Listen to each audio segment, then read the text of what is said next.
अगर कश्मीर वैली और जम्मू कश्मीर आज भारत के साथ है, उसका श्रेय अगर किसी को जाता है तो पंडित जवाहरलाल नेहरू को जाता, शेख अब्दुल्ला को जाता।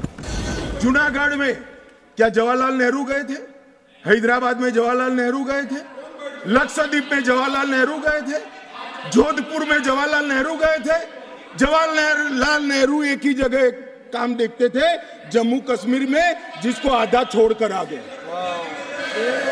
अगर आज जम्मू कश्मीर और विशेषकर जम्मू कश्मीर वैली आज भारत का अंग है, उसका एकमात्र श्रेय किसी को जाता है तो पंडित जवाहरलाल नेहरू पर विश्वास था शेख अब्दुल्ला का, जिसकी वजह से आज कश्मीर वैली हमारे साथ है। रिकॉर्ड पर है, कश्मीर में दिग्विजय जी ने सरदार पटेल का नाम नहीं लिया।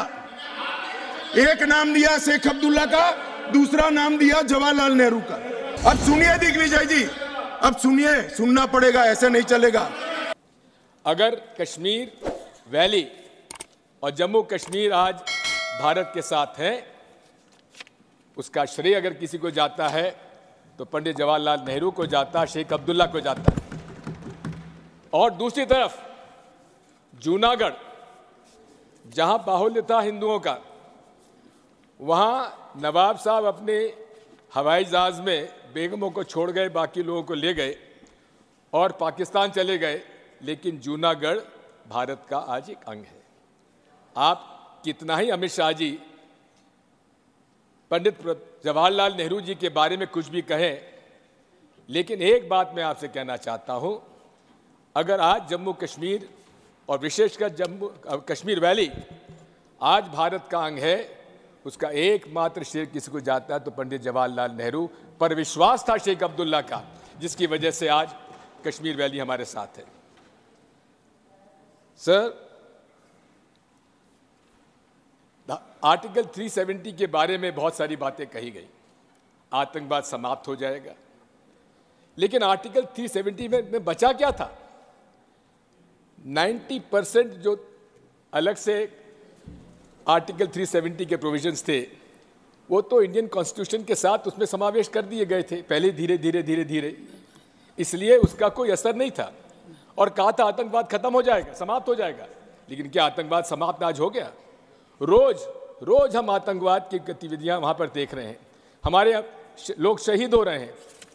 मैं आज फिर से कह देता हूं, मान्यवर, बैठ जाइए दिग्विजय जी, अब हो गया, लोग समझ चुके हैं आपको, बैठ जाइए। मान्यवर he is not yielding, go ahead, honorable home minister, he is not yielding। मान्यवर, मैं स्पष्टता करना चाहता हूं, गुर्जर भाइयों की एक भी सीट लिए बगैर बड़े संवेदनशीलता से बकरवाल भाइयों को दिया गया, हमें कोई आपत्ति। गुर्जरों को जो फायदा मिला है उसमें कोई बदलाव नहीं होगा। ट्राइबल के सारे फायदे एजुकेशन में और बाकी सारे नौकरियों के रिजर्वेशन में जितने भी फायदे गुर्जर भाइयों को मिल रहे हैं, पहाड़ियों को मिल रहे हैं, वो पहाड़ियों को जो भी मिलेगा वो उसके अलावे मिलेगा। एक भी नौकरी ना खत्म होगी, ना एक भी शिक्षा की सीट खत्म होगी, पूरा का पूरा अधिकार आपका भी रहेगा, उनका भी। मान्यवर, एक बहुत बड़ी चर्चा चली कि जवाहरलाल नेहरू जी का कश्मीर के लिए कंडक्ट, और इस पर हमारा नजरिया थोड़ा तंग है। जहां तक तंग नजरिए का सवाल है साहब, देश की एक भी इंच जमीन का सवाल है, हमारा नजरिया तंग रहेगा, हम दिल बड़ा नहीं कर सकते। किसी को अधिकार नहीं है अपने बड़े हृदय को दिखाने के लिए देश का एक भूभाग देश से चला जाए और मूक दर्शक बनकर खड़े रह जाए, किसी को अधिकार नहीं। मैं आज फिर से कहता हूं, ये आरोप से मैं सहमत हूं, हमारा नजरिया तंग है। देश की एक इंच जमीन भी जाती है तो इसके लिए भारतीय जनता पार्टी का हर कार्यकर्ता सर्वोच्चता से संघर्ष करेगा, लड़ाई करेगा और लड़ेगा, हमें कोई इसमें शर्म की बात नहीं। मान्यवर, मैं कुछ बातें कहना चाहता हूं। बहुत कुछ कहा है, अभी कहा गया नेहरू के कारण कश्मीर यहां है, नेहरू जी के न होते तो शायद ये बिल ही नहीं आता और कश्मीर होता ही नहीं, इस तरह से कहा। मैं आज कहना चाहता हूं कि जो आजादी के बाद भारत की रचना को जानते हैं उनको मालूम होगा हैदराबाद में इससे भी बड़ा प्रॉब्लम हुआ था। क्या जवाहरलाल जी गए थे क्या?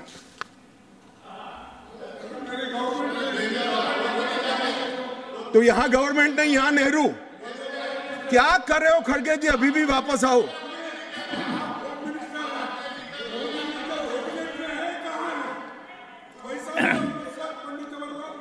एक मिनट, रिकॉर्ड पर है कश्मीर में दिग्विजय जी ने सरदार पटेल का नाम नहीं लिया।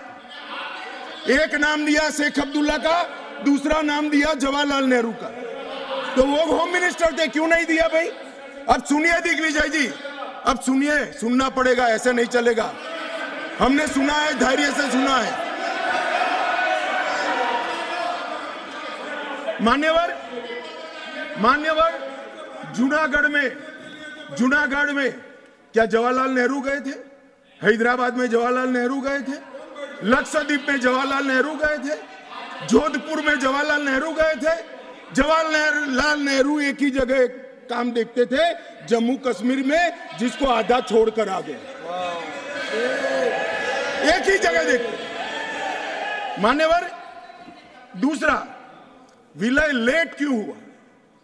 सारे लोग जानते हैं साहब, इतिहास को 1000 फुट नीचे दफन कर दो, वो ऐसा बीज है जो वटवृक्ष बनकर सच्चाई बाहर आ जाती है। सब जानते हैं कि हमारा विलय इसलिए लेट हुआ कि महाराजा पर किसी एक व्यक्ति को विशेष स्थान देने का आग्रह था, शेख अब्दुल्ला को विशेष स्थान देने का आग्रह था। इसके कारण विलय लेट हुआ और पाकिस्तान को आक्रमण करने का मौका मिला।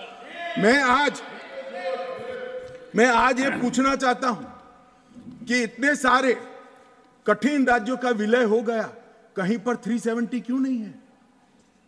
क्यों नहीं है? ना जोधपुर में है, ना जूनागढ़ में है, ना हैदराबाद में है, ना लक्षद्वीप में है। क्यों 370 नहीं है? कि संवेदनशील हृदय के कारण 370 है। संवेदनशील हृदय।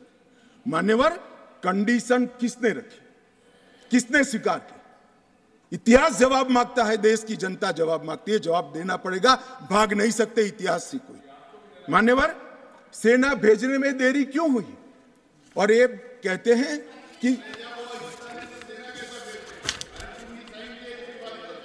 इसके बाद भी देरी हुई है। मैं साहब एक रेफरेंस सैम मानेकशॉ का देना चाहता हूं। फील्ड मार्शल सैम मानेकशॉ तब डायरेक्टर ऑफ मिलिट्री ऑपरेशंस थे। उन्होंने एक जगह पे कहा है कि कबीलाई हमलावर आक्रामक और लूट मचा रहे थे, तब चर्चा में ही व्यस्त थे। मैं व्यक्ति का नाम देना नहीं चाहता वरना खड़े हो जाएंगे। तब एक मीटिंग में सैम मानेकशॉ मौजूद थे। सरदार पटेल जी ने नेहरू जी को कहा, जवाहर आप कश्मीर चाहते हो या नहीं चाहते हो, देरी क्यों हो रही है? तब जाकर सेना भेजने का निर्णय हुआ है।